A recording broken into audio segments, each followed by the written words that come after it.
शुरू करते हैं। वाक्य गठन में शब्द का क्रम क्यों? देखिए, शब्दों के क्रम में सबसे पहले आप किसी भी वाक्य में देखेंगे तो कर्ता और क्रिया लिखते हैं, या फिर कर्ता, कर्म और क्रिया। कर्ता की पहचान आपको पता है, कौन से प्रश्न करेंगे, दूसरा कौन करेंगे, वह कर्म का पहचान हो जाएगा। अब एक उदाहरण देखते हैं। जैसे राम खाता है, राम करता है, खा रहा है, काम कर रहा है, और खाना क्रिया है तो राम खाता है। इसी तरह से दूसरा अगर हम देखें तो राम आम खाता है, राम प्रश्न करेंगे क्या खाता है, तो आम, आम यहाँ कर्म हो जाएगा। इस क्रम में ही आपको लिखना है। अब देखते हैं अगला क्या है।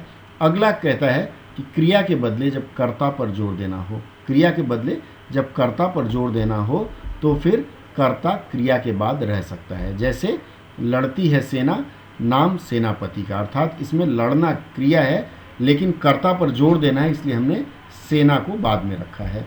इसी क्रम में जब वाक्य में दो कर्म होंगे, दो कर्म की पहचान कैसे होती है? एक कर्म सजीव या एक निर्जीव या फिर अधिक हो सकता है। तो इसमें क्या करते हैं, सबसे पहले सजीव कर्म को आगे रखते हैं, उसके बाद फिर हम निर्जीव कर्म को देते हैं।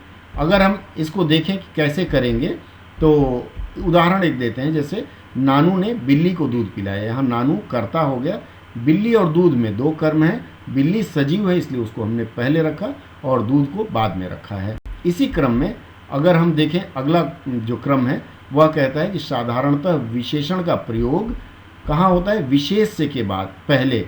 विशेष मतलब विशेषण जिसकी विशेषता बता रहा है, अर्थात वह संज्ञा सर्वनाम हो सकता है तो वो उसे विशेष से कहा जाता है। तो विशेषण का प्रयोग विशेष के पहले किया जाता है।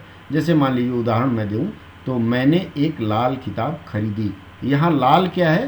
रंग है, विशेषता है किसकी? किताब की, तो उसको पहले रखा गया, किताब पहले। इसी तरह से क्रिया विशेषण का प्रयोग भी किसके पहले होगा? हाँ बिल्कुल, क्रिया के पहले होता है। जैसे वह धीरे धीरे खाता है, खाना क्रिया है लेकिन क्रिया की विशेषता क्या बता रहे हैं? धीरे धीरे, अर्थात ये जो धीरे धीरे शब्द है वह क्या होगा? क्रिया विशेषण है, उसको हमने क्रिया के पहले रखा है। इसी क्रम में अगला जो है, अगला सूत्र है करण, संप्रदान, अपादान तथा अधिकरण कारक। कारक के बारे में मैं फिर चर्चा करूंगा, तब बताऊंगा, अन्यथा कारक पर हमारा एक वीडियो पड़ा हुआ है, आप उसको देख सकते हैं प्लेलिस्ट में जा करके। तो इसका स्थान क्या होता है? क्रिया के पहले। ध्यान दें, करण, संप्रदान, अपादान तथा अधिकरण कारक का स्थान क्रिया से पहले रहता है। जैसे उदाहरण अगर हम दें, मैंने कलम से लिखा, राम ने तलवार से मारा। ये जो से है ये कौन सा कारक है? करण कारक है। तो वह किसके पहले हुआ? बिल्कुल क्रिया से पहले, लिखा से पहले है।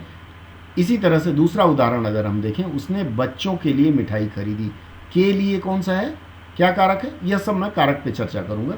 के लिए कारक है तो क्या खरीदी? मिठाई खरीदी, उसके बाद आया। अर्थात जो सूत्र मैंने बताया, करण, संप्रदान, अपादान तथा अधिकरण कारक का स्थान क्रिया से पहले रहता है। इसी क्रम में हम अगला देखते हैं। अगला कहते हैं संबोधन कारक।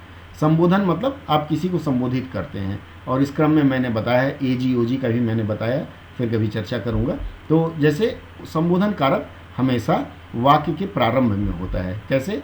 श्रीमान मेरी मदद करें, आप क्या कर रहे हैं? और जैसे अगर मान लीजिए पूर्वांचल, उत्तर प्रदेश, बिहार, यहाँ मनोज कुमार ने मनोज तिवारी जी ने गाना गाया था, उसमें कहा था ए हो तू तक गर्दा उड़ावताड़ू। वहाँ ए हो जो है व्याकरण की दृष्टि से देखें, गाने की दृष्टि से नहीं। तो ये जो ए हो उन्होंने संबोधन किया है किसी को, नायिका के लिए, वह कहाँ आया है? वह सबसे पहले आया है। का हो चलोगे?